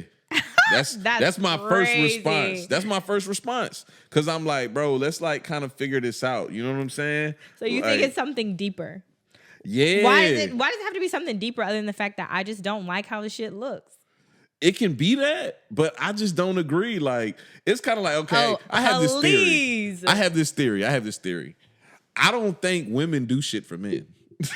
I really don't. Like, a lot of people think like women are like men. Like they just be like, oh, I want to go get the ass or get the titties because that's what men like. No, women be doing that shit for them or other women. Oh no, I agree with that. So I'm happy you brought that up because I will say this. I literally was like having this conversation one time about my boobs or whatever. And the guy was like, I love your breasts exactly how they are. I'm like, did I fucking ask you? Like, see what I'm saying? This perfect example. But I'm like, I feel like men can be so self-centered because why would you even think that this is about you? It's not. Well, you know, that's a human trait. Humans tend to think things are about them all the time. Okay, I agree with that. But like, still. But I feel like yeah, a little bit of therapy, talk some things out. See what's going on. And then if you still want it, then yeah, do it. By all means. But me personally, going under the knife, I'm just like, why can't we just, you know, like ourselves for who we are? I don't know about that. That's just like, I mean, okay, no, I won't say I don't know about that. I agree with you on like we should love ourselves, but I don't agree with the whole like going to therapy because you want to get plastic surgery. I agree. No, that is a little far. And you were talking to somebody who is a therapy advocate. Like, yeah, I think last year I went through so much therapy. You told me about it too. You had some interesting sessions. Yeah, I went through so much therapy. I feel like I violated you too because you told me like some personal shit and I told your brother and I was like, damn, I don't think I should have told him. You definitely violated me. For real? I'm not telling you shit else. Man, chill out. It wasn't that serious now. It wasn't that serious. What did he say when you told him? I didn't even. Nothing. He just like got all sensitive. Yeah, he was all right though. I think I don't know. So I went through a ton of therapy and I credit my breakup for that. See, I was talking about the therapy you was talking about you went through before that, like with your father. Yeah, but I'm saying, but all of that came after my breakup. Oh, okay. I think I didn't know that. Yeah, so I've always had a therapist or whatever, but specifically, oh my gosh, I tell people this all the time, but I think for me, my breakup was so interesting because there is nothing like when you get ready to marry a person, you see yourself in a completely different light. And why is that? Like there is like this mirror of like, and all of your flaws come out and the things that you need to fix and things that you thought you healed from that you were not healed from. And for me personally, I just like going through my breakup opened up a door for me to really explore things that I thought I dealt with that I hadn't really dealt with yet. And it like brought up like my dad and it brought up just me as a person and other things and other situations that like I've been through that I didn't realize that I was like still holding on to that was still very traumatic for me. How did you correlate that with your dad though? How did I correlate? Are you saying did I correlate my relationship specifically? How'd you correlate the breakup with your dad? So I don't think my breakup was like in direct relation to my dad. I just think it opened up the door for me to like explore things that I hadn't dealt with yet, and it was just one of the things that came up once I realized I was like navigating this path. If that makes sense. And like what, like I'm not trying to get you to get too personal about it, but just like what was it with your dad that you felt like y'all had to fix? Like, was it like him and your mother's breakup, or was it like just something y'all went through that you felt like you never got over? I think it not about my parents breaking up, but just about me and him. Okay. And just like maybe like covering old things that maybe like I've never said that I needed to say, and like vice versa. But I feel like it gave us an even playing field and an even playing ground to be like, this is a safe space and we have a referee. You know what I mean? You know, that's Does that make somebody sense? that's somebody I would love to interview on my podcast. My too. daddy? Your dad. Oh God, he's a nut. I would love to interview him because, you know, I got a I man's love that podcast. Like 90% of people that watch my podcast is men. Yeah. And they would kind of understand where he's coming from, especially like the people that know Quay. If they see your dad, they'll be like, oh my damn, God, that is, yeah. this drinking, gambling, pretty Hey, boy not type too much, of nigga. not too much. I'm talking about Quay. I'm not even talking about your dad. I'm talking about Quay. Like, for real, like the apple really don't be falling too far from the tree. But I got this story I always tell that's hilarious. And like, it's not supposed to be no dramatic type of shit. But when we was young, I want to say, how old was I? It was before Quay went to prison, so I might have been like 19 or something like that. And Yeah, we was going to go hoop where y'all from in Clarks Hill. Mm-hmm. And it was Father's Day. And everybody was at the house like, man, I ain't even talked to my dad today. My dad was in prison, so I knew I wasn't talking to him anyway. Yeah. But everybody else was just like, man, I ain't even talked to my dad today, man. That nigga tripping, man. That nigga woody. And Quay was like, man, I called my dad. He ain't even answer, man. I ain't even worried about it. So we go to the gas station and get some gas before we go hoop. And your dad is parked in front of us. And Quay gets out of the car and goes, nigga, you ain't see me calling you, nigga. And your dad was just like, oh, what's up, bro? He was like, man, let me get $20. God damn, nigga. And your dad was just like, oh, all right. And he was like, that's the least you can do. And I was like, damn, Quay. Oh my God. Quay was salty because he didn't answer the phone. Yeah, he was just mad. And like, that shit just always make me laugh because it'd be like, niggas just be dealing with so much and then their kids be thinking it's about them. No, it's that's like, real. bro, it's not about you, bro. And like, we both on this country ass road, ain't no service. I probably got no service, right. Yeah. I probably didn't even get it for real. Yeah. But you said something though that I think is super important of being like parents, like the kids think it's about them. But now that I'm older, I have so much more understanding of like, your parents are human and they are people and they they go through things. Yeah, they go through things. They do have feelings and emotions. And I don't feel like all the time, I don't feel like it's necessarily fair for us to penalize them for things all the time because shit, a lot of times people just handle things the best way they know how. I think also, you know? When you're a kid, you think when your parents go through a breakup, that parent broke up with you too. Yeah. And that's not really what's going on. Yeah. It can definitely feel that way. Yeah. But I think once you look at like the deeper picture behind it, you have a better understanding of being like, again, your parents are human and sometimes people deal with things the best way they know how. And it doesn't necessarily mean that it's right, but now that I'm older and I feel like I've experienced things, I've gone through things, I've like had different interactions with different kinds of people, I can meet them with a different understanding and a level of grace. Yeah, your upbringing definitely makes who you are as a person. Just like, it's something I don't talk about a lot that if I told people, they probably would understand better. Like, I grew up with a stepdad. Mm-hmm. I know him since I was like 4 years old. He left my mama when I was probably like 14 and nigga just never came back. Oh, wow. Yeah, so like, that's the kind of Did you ever talk to him again? One time. Did he say anything? I was smoking a cigarette and growing up, he smoked cigarettes and smelled like Hennessy every day. And he said, what I told you about them cigarettes. That's all he said to me. And he went upstairs, took my brothers out to eat. I wouldn't go with them. And he came back and my brother was crying. I was like, why are you crying? I had a box Chevy on some 24s at the time. And he told my brother. Ghetto. He told my brother, he said, yeah, man, stay in school, get your shit together. Don't grow up and be like your brother. You grow up and be like your brother, you're going to drive dumbass cars just like his stupid ass. And my brother told that nigga he don't ever want to talk to him again. He was like, at least that nigga was always here for me. That's so mean. Yeah. And so how does that make you feel? At the time, I was 18 years old, 19 years old, and ignorant. I didn't feel nothing. I didn't give a fuck. Yeah. I didn't care about that nigga. I didn't know nothing. You know when I finally started realizing what was going on, because I don't really be doing the therapy thing, but what really got to me, and my homeboy Big King, I'm glad he's not here because this shit be pissing him off. Yeah. Every time 21 Savage has an interview, I be in this bitch balling. Cause he just, the shit he be saying. Slim, you cry? I be crying.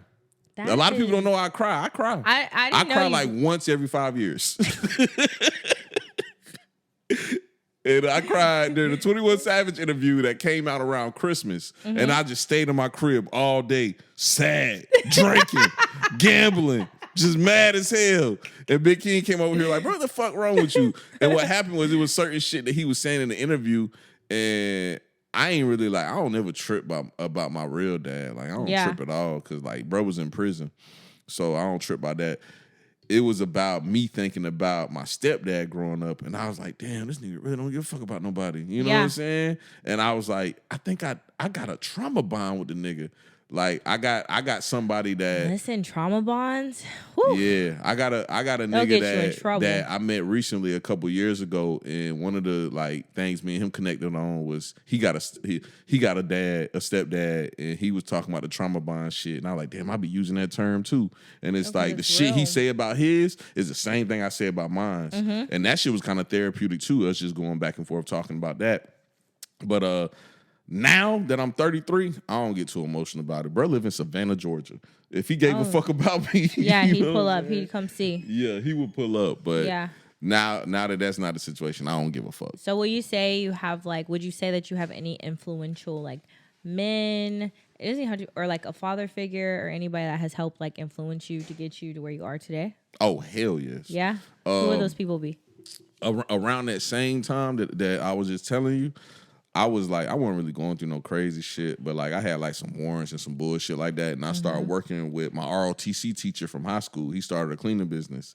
And I started a cleaning business also from up under his mentorship. Yeah. And this nigga basically taught me how to be a man. Nobody ever taught me how to be a man. We used to go into buildings and we used to strip and wax floors and clean carpets, and sometimes that shit would take us 16 hours. So I would be with this nigga for 16 hours a day, 2 weeks in a row, and this nigga literally would teach me fatherhood type of shit, and that shit literally changed my mindset. Then I would watch him, because it was a family business. I would watch him with his wife, watch him with his kids, and I'll just be like, damn, okay. Because I tell people all the time, I ain't never seen a nigga with his dad until I moved to Columbia County. That's crazy. Yeah, I always seen niggas with stepdads or niggas with single moms. Yeah. I ain't never seen a nigga with his dad.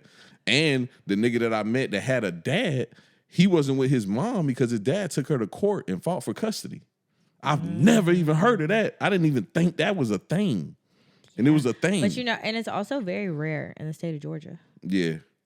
But now that I'm grown, I got friends who got full custody of their kids. Yeah. So now you're like, oh, okay, this is normal. You just never saw before. This is a thing. It is it is a thing. I got a homeboy. We went to go get his kid one time, and his kid's mother stayed in Virginia. My family's from Virginia, and this shit was the saddest shit in the world. We talking about me crying. This is the time I cried too. You cried? How many years ago was this? 10 maybe, since you cry once every 5 years? But I'm 33. It's crazy. Probably 8, 9. So I just told you about the last 2 times I cried. So we go pick him up because his grandma called my homeboy, and we was in Florida at the time, and she was like, yeah, he been over here staying with me for 2-3 months, and I don't know where she at, and blah, blah, blah, and I don't know what's going on. And he was like, man, he just gonna come stay with me. So we go pick him up. He's living in a really bad environment.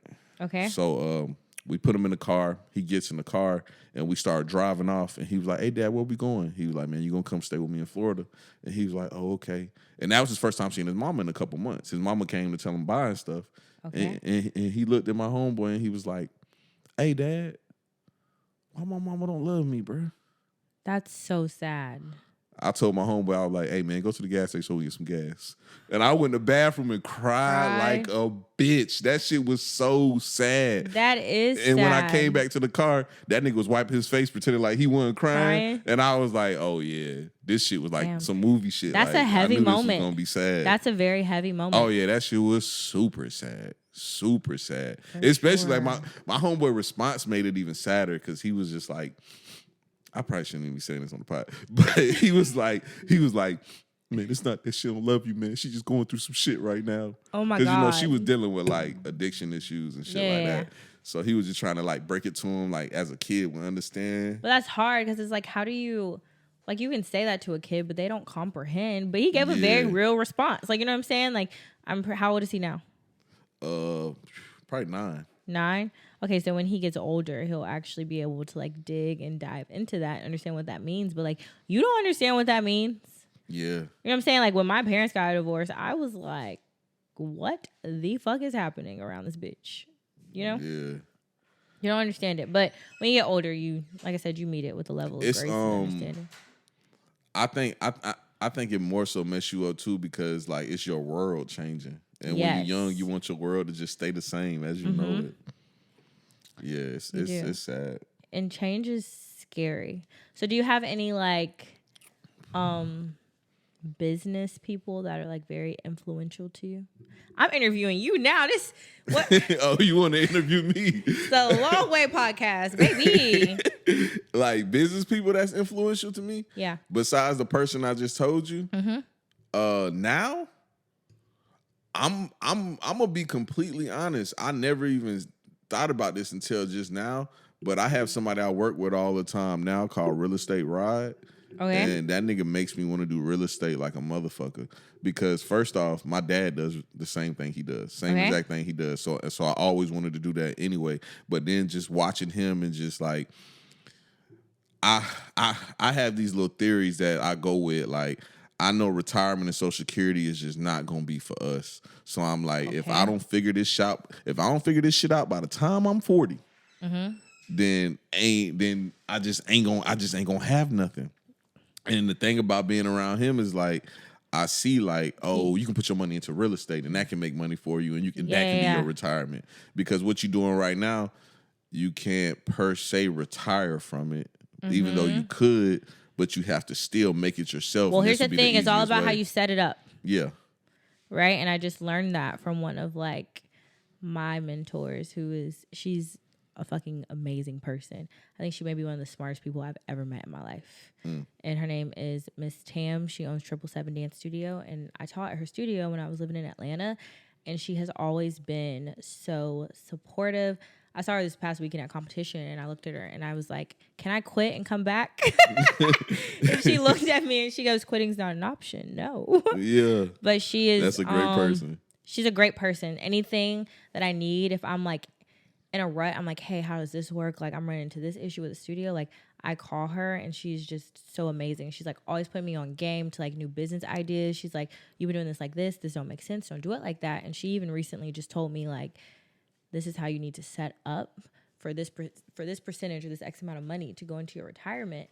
Because I'm like, shit, she's like 20-something years in the game with the studio. She has like 400 kids. She has a boutique in her studio. She's getting ready to open a performing arts school that's going to run. 400 is crazy. Yeah, that's like running out of the studio. Like she's just so smart. She's so loving. She's so kind. And she's just a real person. She won't keep it real with you. And she's smart. Like she was just telling me, like I said, this is how you set this up to put X amount to go into this. And she's like, you'll never have to work a day again by the time you're my age. If you don't want to do this no more, you ain't got to do it. And I feel like you need people like that in your life. It's so important to navigate. I would say my coach is one of those people. I was about to say maybe not so more of a business, but I wouldn't even say that because she taught me how to run a hell of a business. Yeah. Like with branding myself, being media trained, how I show up, how I walk into a room. And my mom has like always held me to a standard of being like, this is how you look when you walk into a place. This is how you talk when you walk into a place. Like you don't ever let anybody see you with your head down. Like you know how to work a room. And then those are the type of people you need. Yeah. See, I see the question you was asking me now. See, right now, I think I'm a little older, so I ain't got those people no more. Now I just have people that I kind of like live through vicariously, like, oh, this is what's going on here. This is what's going on. That's why I use Ride, because that's one of the people. Yeah. But I also have people that I talk to on the regular that I just like kind of get game from, even though I don't always agree with the type of things that they say. Like I tell you all the time, my homeboy Quad, like I always get game from him, even though I don't always agree with the type of stuff he say. It's just it intrigues my interest though. Yeah, and you don't necessarily always have to agree with people, but I think that's what like broadens your horizon of how you think. You know what I mean? And how you handle situations and just navigating through shit. And I think that's super important. I think the worst thing that anybody can have around them 24/7 is people that don't help them think outside the box. Like that's the recipe number one for how you remain complacent. You're not going to get anywhere, and it's self-destruction. I grew up with niggas like that. I kind of separate from them a little bit. They still try to keep me around as a crutch, but we moved past that on sit downs with Slim. I don't know if y'all have noticed, but the people that has been on recently haven't been on anymore. And that's exactly why. So you guys tell people how long you've known me. I've known you since you was a kid. Like I seen you. Y'all had multiple houses in the same neighborhood. We definitely have multiple houses. Yeah. In the same So neighborhood. watching you grow up has been interesting as hell. Like seeing you from like that little kid. I told you look like one of them characters from Author. What's her name? DW. From Author is crazy. Yeah. DW is crazy. You look like a little like the little girl DW because you have this little pose like in your posture when you're just sitting there. I know what picture you're talking about too. Yeah, the wedding picture. That's my favorite one. That's my favorite one because you just looking like. Oh my God. Like you look so happy with just so like. Like you ain't even supposed to be having on them clothes. You know what I'm saying? I think I had on like a little wedge heel in that picture. I was feeling myself. Yeah, but I done known y'all for a minute because I stayed in the neighborhood right next to y'all, and like they used to come. They wasn't sneaking to my house. I don't know. One of your brothers was probably sneaking. Yeah. But the other one, he wasn't sneaking. He was grown. Probably too. The youngest brother. Yeah, he was sneaking. Was That's my dog though. He used to always come over and especially randomly it'll be the days like different flavors Cirocs came out. Oh, yeah, so he was definitely drinking sneaking. Cirocs. Supposed to be at school and you drinking. Yeah, him and my baby brother, they both was in school together and still was at the house. But my baby brother was a senior. He wasn't a senior. Yeah. My baby brother was a senior, so that's why he was home all the time because I think he left school at like 11:30, 12. He didn't have many classes. He only had like 3 or 4 classes. Yeah, so because he was a smart kid growing up. So he was chilling. Yeah. Do you have any other business questions for me? Nah, we had pretty much covered all bases. We covered the business ones, but you can tell the people more about your business. So if they're interested in the kid doing it, you can tell the people more about your business if they interested in getting a child enrolled. Okay, so my name is Leah Roscoe. I'm the owner of the Vault Dance Complex. I train children ages 3 to 17 in various styles: jazz, tap, ballet, hip hop. We have and contemporary. We have a recreational and a competitive program. So yeah.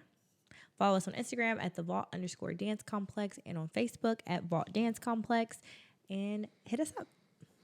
Yeah, this was a good podcast on Valentine's Day too. We had some really good conversation on this podcast. We did. You got me to talk about a lot. If I need a female co-host, it'll be me. It might be you. It might be you. That's a compliment. You can be my Angela Yee. I can be your. All right, say less. Somebody just told me recently Rocket Slim should be my co-host too. And that's Slim, interesting. That? Rocket Slim is a guy I just had on recently. So I guess it'll be me, you, and Rocket Slim. That'll be a good one. Rocket Slim will talk about the gangster shit. I'll be in the middle and you'll be the girl. That will be our show right there. Oh, I left out a very influential person to me. Oh, let's hear it. I'm not going to call their name. Okay. I'm not going to call their name, but he taught me a lot. He taught me a lot about branding myself with being a professional athlete and making it work for me while I was in that space. He always would tell me, like, you're going to be super successful because you're never satisfied, which it may have been a low dig. Yeah. But I feel like that person in particular, like I've always respected how much he hustles. He never gives up. I've always respected how he branded himself, and I've always respected the advice that he gave me. I think it honestly gave me a lot of perspective going into becoming a professional dancer and dancing for the NBA, because I was able to brand myself with a roadmap of being like, while I'm in this, I need this to work for me. Don't let it pimp you, you pimp it. Yeah, for sure. And essentially that was amazing advice, and I did just that, and it worked. Yeah, I think the most interesting thing about the things we talked about too was just how you had to rebrand yourself over the times, but still be in the same industry. That's always interesting. Oh, that is very interesting, because some people don't make it through those transitions. No, and it's hard. Yeah, and I feel like I'm still learning. I told you earlier, like I'm always a student. I don't know everything. I don't try to act like I know everything. I'm constantly learning and evolving. And I feel like a lot of times when people like are interested in going into business, they're like waiting for the right time. But there's never a right time. I got into it and I didn't know what the fuck I was doing. Like, don't get me wrong, I knew what I was doing in the aspect of like I knew what kind of classes I should have, and like I knew what my dances needed to look like and what they needed to be learning. But as far as like running a business, that's like a whole different beast that you have to figure out. Yeah, actually, that is one question I forgot to ask you. So I'm glad we got to talk about this.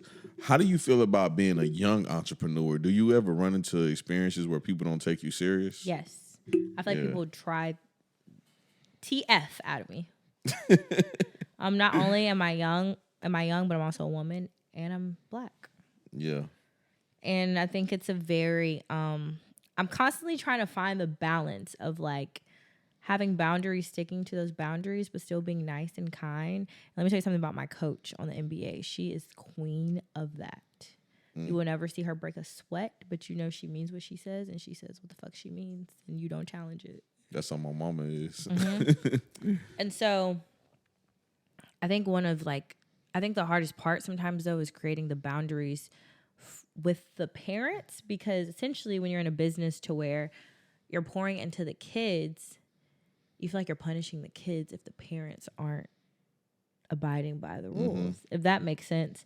And that for me becomes really hard when you like create these relationships with these children and they love to dance, and you know their strengths, and you know this is probably the favorite part of their day, coming in here and being able to dance. But like, where do you draw that line? Because like, yes, I am your dance teacher, but I'm also the business owner. And I think for me, that's something that I struggle with a lot.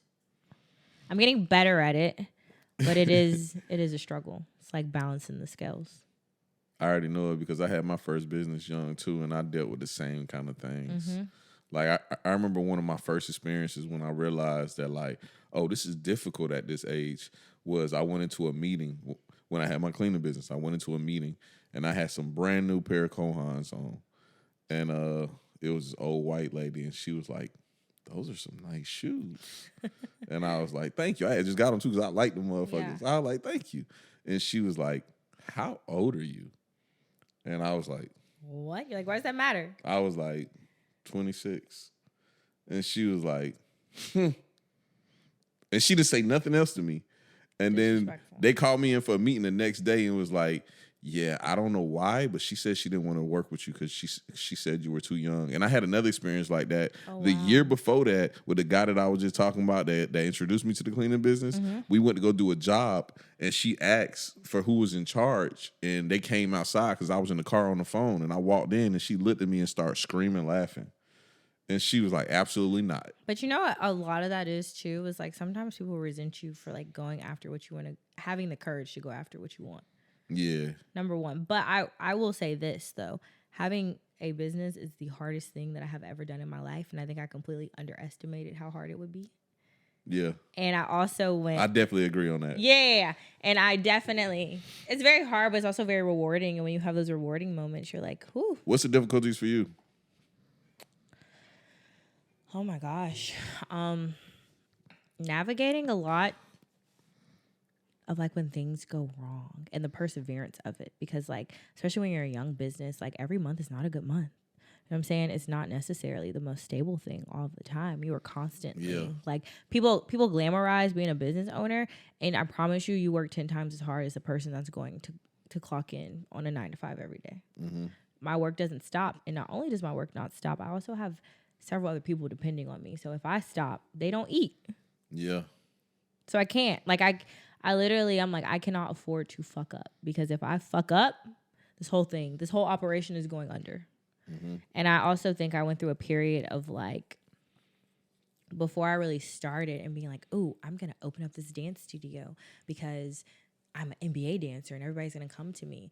I had to check myself and be like, who the fuck cares? Like, if the product that you're not pushing out, you know what I'm saying? If the environment you're creating is not living up to those expectations, it doesn't fucking matter. Like, why do you have this entitlement of thinking that people are just supposed to enroll their kids and come to you because you danced in the NBA? Now, I'm not saying that it isn't like it doesn't help, because I have gotten people that's like, oh, I read your bio and I feel like you're the perfect person. Yes, but I'm just like, having a business and me creating a brand, that environment and like the studio that I want goes way beyond me dancing for the NBA. That does not mean I am equipped to run a good business. So I think there was like, I mean, I am equipped to run a good business, but you understand what I'm saying? Yeah. So I think there was definitely a moment to where I had to be like, okay, yes, I'm doing this, but is A through Z lining up to that? And that's why you won that pageant right there, because that self-reflection right there you just went through, a lot of women like that. Yeah. And I try not to generalize women, but it's true. Yeah. They don't really do that accountability. But you have to be self-aware. Yeah. And I'm not saying that I'm perfect, because I am not. I can be delusional at times. I've made mistakes, but I think something that I genuinely try to do is I try to learn from my mistakes and the things that I've been through, and I try not to repeat them. And if I am repeating them, I'm like, hold up, pump the brakes. How can we fix this? You know what I'm saying? Yeah. So I try to check myself in every aspect. Like, I try to check myself in being like, am I showing up as a good dance teacher? Am I showing up as a good choreographer? Am I showing up as a good leader? Mm-hmm. Am I showing up as a good business owner? Like, am I being compassionate? What can I do better? Like, even when I have staff meetings, I always try to be like, I give my critiques, but I always ask, what can I do to help you? What do I need to improve on that will make this overall experience better for you? Do you ever like feel guilty when you have people that work for you that's older than you? No. Because I dealt with that when I was younger. You felt guilty? Super. And they used to say slick shit to me, and that used to get to me. So I think that's very disrespectful. Yeah. See, the environment I was in probably wasn't like the environment you're in, though. Yeah, I don't deal with that. Maybe I feel like I've had like maybe like a few parents, because they're older than me and I'm younger than them, maybe like try to disrespect me. But Miss Gina, she's like my administrative staff. She like runs the front desk for me. But no, we get along very well and it works. And I also feel like she brings the balance that I need, because like they're not gonna talk to her how they may try to talk to me. Yeah. You see what I'm saying? But like we work so well together that it works. And I'm very grateful for anybody that I've had to help me out on my journey and my experience, and to help me work through that, and also try to express that to them. But I have also been more intentional about the team that I'm building, because it's super important to put those like key pieces in place that want to see you win and take you to the next level. Like, so if I'm having a day to maybe like, I only have 15% to give today, I know I have 4 other people that's going to show up and they're going to have 90% for me to, like, you know what I'm saying? And I feel like that's the key. I told you got a really good staff this time. I have a really great staff. Yeah. I call them my dream team. I love them. They're very proactive. I have BB.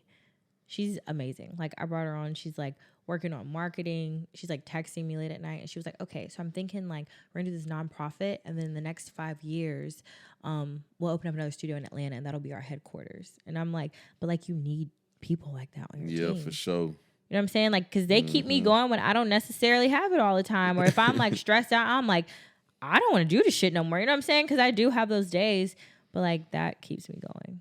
Yeah. To have a great support system. See, and you still young, so you still got a lot of time to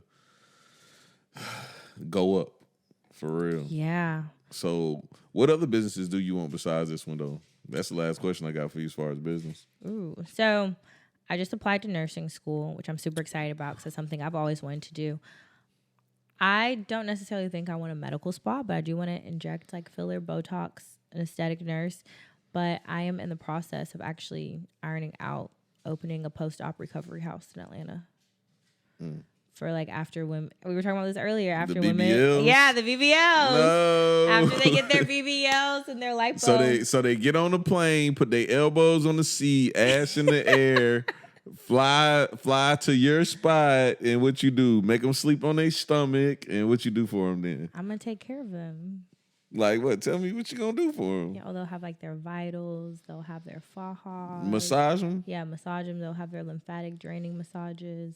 Packages. They'll have a chef for their nutrition. I heard the massage is expensive, so if you're doing more, this gonna be an expensive house. Yeah, I'm excited about it though. You skipping over the pay? It is gonna be expensive, but I'm not gonna give too much of the details out, but I have a very nice play in motion that's gonna make a lot of sense for me, and I won't necessarily have to be like at the front of it. Yeah, okay. You know what I'm saying? I won't necessarily have to be at the front of it, but I'll like reap the benefits of being on like the back end of it. The BBL recovery house is crazy though. It's genius. Do you not know how many people received like some kind of cosmetic procedure in Georgia over the past year? Do you? So it's like not just going to be for people. Girls with BBLs. It's going to be for all kind of surgeries, right? Yeah, like regardless of not general surgery, but it'll have to be like cosmetic. So it can be like after they get their breasts done, lipo, BBL, tummy tuck, whatever they get. But that house will specifically be for cosmetic surgery procedures. Okay. And I'm also getting ready to start a dance nonprofit that I'm really excited about. That sounds like a good idea too. Yeah. Especially with your background. Yeah. But yeah, like you said earlier, the people can come check you out at the vault. They can. I'm coming back as a co-host, y'all. Ooh, ooh, ooh. Don't play. And we out, man. Peace.